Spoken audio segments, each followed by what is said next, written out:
Spoilers ahead for Gen V Season 2. A little over a year ago, I made a video expressing my misgivings about The Boys Season 4. I thought the first 3 episodes weren't up to par with the series up to that point, with a lot of changes in story decisions that just didn't sit right with me. Well, I'm happy to report that, as Season 4 went on, I grew more forgiving to the show. Mostly. I think Huey becoming a sort of punching bag for the writers was going too far. I mean, he loses his dad, then he's sexually assaulted as a joke in the next episode. Not to mention Starlight gets mad at him for not realizing she was replaced with a shapeshifter who can also mimic people's memories to make the replacement seem more legitimate. And for whatever reason, Starlight's anger is portrayed as reasonable? What? I also felt like Sister Sage wasn't written that well, given most of her allegedly intelligent plan was based on coincidences that she just so happened to know would line up. I know it sounds like I'm complaining right out of the gate, but barring some fumbles with a handful of characters, The Boys Season 4 was decent. Not bad, just decent. In fact, it made me feel the same way I did about Gen V, and still do about Gen V Season 2. The Boys spin-off picks up a few months after The Boys Season 4. Marie and her friends from Godolkin University have been released from custody at Elmira, though with the tragic loss of Andre, whose actor, Chance Perdomo, tragically died before Season 2 began filming. The story of Season 2 has been more interesting than Season 1. Starlight arrives to recruit Marie into learning about the Odessa Project, a secret research initiative developed by Thomas Godolkin. While Marie refuses at first, she and her friends end up digging into the secretive, twisted experiment, only to rather quickly find out that Marie is Odessa. She is a soup whose power is so great it can rival that of any other, including Homelander. Season 2 is laced with interesting ideas, from the mystery behind who Cypher is and why he seems to have powers without V in his blood, to Kate's redemption arc after realizing the weight of everything she's done. It's a very different story from Season 1, and even though it drops a number of plot points from the first season, the ones it keeps are fleshed out in creative, interesting ways. Now, it's not without its problems, of course. I think the dialogue is pretty juvenile, with character conversations often feeling stilted and unnatural. No fault of the actors, though, everyone's doing their best. But the scripts feel like they could use more pop and snap to them, though that's also something I feel can be forgiven a lot easier for Gen V Season 2. The whole show was written prior to Perdomo's death, and he died on his way to film the series. So even though there are aspects of the show I feel could be stronger, ultimately they did a good job given how much they likely needed to adjust after losing such a talented actor. But there is one glaring issue I have with Gen V Season 2 that was inevitable. A problem I also had with Season 1, and that's the way the spin-off interacts with the main series. Let's backtrack a bit. While Gen V Season 1 tells its own semi-contained story within The Boys universe, it also has a number of references to events in The Boys Season 3, something that's pretty expected of a spin-off. Even though it's been said by series creatives that Gen V can be enjoyed without seeing The Boys, I really don't think that's the case. For one, it's a spin-off, meaning knowledge of the original should be expected. For another, the series makes use of some pretty big characters from The Boys in important ways. Victoria Newman helps Marie to understand and accept her powers, while Billy Butcher appears in a post-credits scene learning about the soup virus. Gen V Season 1 is intrinsically tied to The Boys, which is completely fine. After all, a spin-off should operate as a branch of a main show, and having it tied to the main show so strongly makes perfect sense. The problems arise, however, when The Boys starts to heavily incorporate elements of Gen V Season 1 into its bigger story. In the middle of Season 4, Butcher reveals to the team that he has information about the soup virus that was being developed under Godolkin. An entire episode centers around the group's hunt for the virus, and even before the episode begins, the recap shows a clip of Victoria taking it, as seen in Gen V. Now, I want to be reasonable about the virus getting incorporated into the boys' story. I wasn't surprised to find out the soup virus introduced in the spin-off was going to play a bigger role in the main show. Butcher's surprise cameo at the end of Gen V confirms he knows about the illness Godolkin was creating. However, if I'd been watching The Boys, and only The Boys, this storyline would have given me whiplash, because it quite literally comes out of nowhere. Sure, there was a brief mention of it in the Season 4 premiere when Butcher was talking to Victoria, a very, very small seed that gets planted amongst the first 3 episodes. But the importance of the virus as something that poses a key danger to soups wouldn't have resonated with me had I not watched Gen V.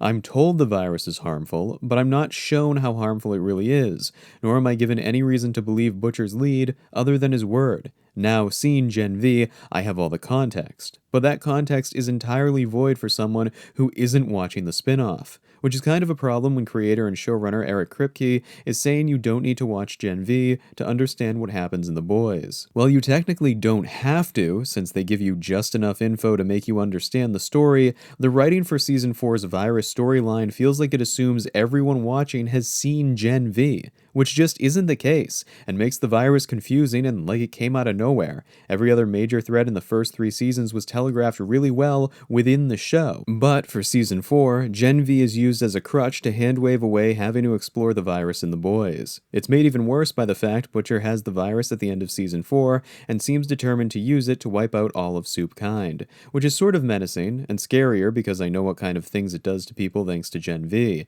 But if I had just been watching The Boys, I'd feel like I was missing proper context. It makes the storyline feel incomplete, and like I missed a whole episode or Butcher's side quest to figure out the virus's origins and why it's so important. But that wasn't the only element of Gen V to show up in The Boys Season 4. Sam and Kate appear as the Guardians of Godolkin with very little in the way of explaining who they are or why they're siding with Homelander. At first, they're neat little cameos for people who like the spin-off, but for anyone watching just The Boys, again, like Kripke said viewers could do, it comes off as a very, wait, who are these people? Type of moment. They're just college-age soups that are siding with the big bad, and there's little in the way of explanation regarding their powers or what their greater purpose in the show is. It's made even worse by the fact that, at the end of Season 4, Kate and Sam are integral to capturing Frenchie and Kimiko. Kate even forces Frenchie to go with them, signaling he's now under her mind control. For someone who's only watching The Boys, it lays the groundwork for 2 new villains that are going to cause more harm in Season 5, particularly for Frenchie and Kimiko. But that's not the case at all, because in Gen V Season 2, Kate and Sam have been reformed as of Season 2, Episode 7. While something could happen in the finale to make them turn against the group again, I don't think Gen V is going to compromise its own storytelling for The Boys. At least, I would hope not. But that also begs the question as to how much Gen V is going to tie into the final season of The Boys. Gen V Season 2 has plenty of references to The Boys. It feels a lot more like its role as a spin-off has been accepted, in that you do need context from the main show to better enjoy this one. Sister Sage shows up as Cypher's secret lover for an episode, and it's never explained who she is or what she's doing there. Events from The Boys Season 4 are directly referenced and presented as if audiences have already seen the main show, and I think, because Gen V is a spin-off, this is fine. The series is predicated on already knowing the world of The Boys, so to have tie-ins that reference the events of the main show makes perfect sense. However, Season 2 feels a lot more tied into The Boys than Season 1 did, making me worried about how the final season of the main show is going to play out. Gen V Season 2 slowly unveils that Marie, as Odessa, is one of the strongest soups ever, rivaling even Homelander in her power. This lays the groundwork for her being a key weapon against him in a possible war between humanity and Soups, a high likelihood that's been building since the show began. But if she actually does end up being important in the fight against Homelander, it means she will, inevitably, show up in The Boys Season 5. And as layered, broken, and overall stellar a character Marie is, I really don't want to see her leave the boundaries of Gen V. The Boys Season 5 is going to be the culmination of everything the main show has been building toward. The final battle with Homelander, the threat Butcher now poses to the world, Huey, Starlight, Frenchie, Kimiko, everyone and everything in the main series has been leading to this point. But if someone like Marie gets involved with the story and becomes a key component to stopping Homelander, it's going to feel cheap and underdeveloped for the series' core audience. No one wants to have to go back and watch 2 seasons of a show that only has tangential relation to The Boys in order to understand its final season. The underdeveloped presentation of the virus was one thing, but to expect the audience to accept a new ally in Marie all of a sudden seems like it'd be pushing things too far. Don't get me wrong, it would be interesting to see Marie face off against Homelander, but I also feel like it would compromise the conflict of The Boys to start adding stuff about Odessa into Season 5. It's like providing a Deus Ex Machina at the 11th hour. Not to mention, if Marie can't beat Homelander, then it denigrates how powerful she's been built up to be during Gen V. It's also been confirmed that there are plans for Gen V Season 3. While the show hasn't been officially renewed at the time of recording, the spin-off continuing beyond The Boys is definitely on the table, but that only raises more questions about just how much the 2 shows should be tied together. Making Gen V an integral part of The Boys risks compromising the franchise having a strong ending. It makes The Boys feel less like an endpoint and more like a launch pad into something else.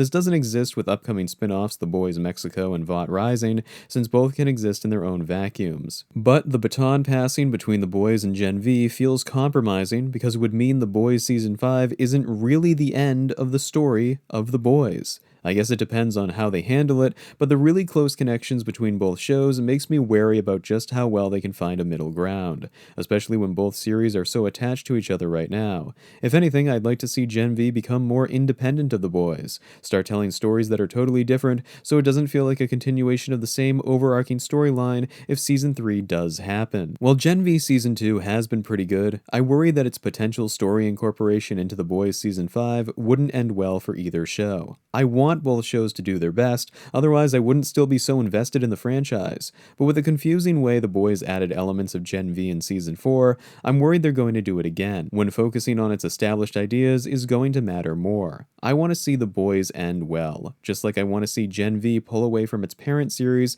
so it doesn't feel like a sidequel/epilogue if it gets renewed. I really hope The Boys ends in a fitting, satisfying way that doesn't require knowledge of Gen V to fully understand what happens. But given Kripke's insistence both shows can be watched standalone when that just isn't the case, I have a lot of doubts. Regardless, this has been Zeno, and I'll see you again in the space between spaces.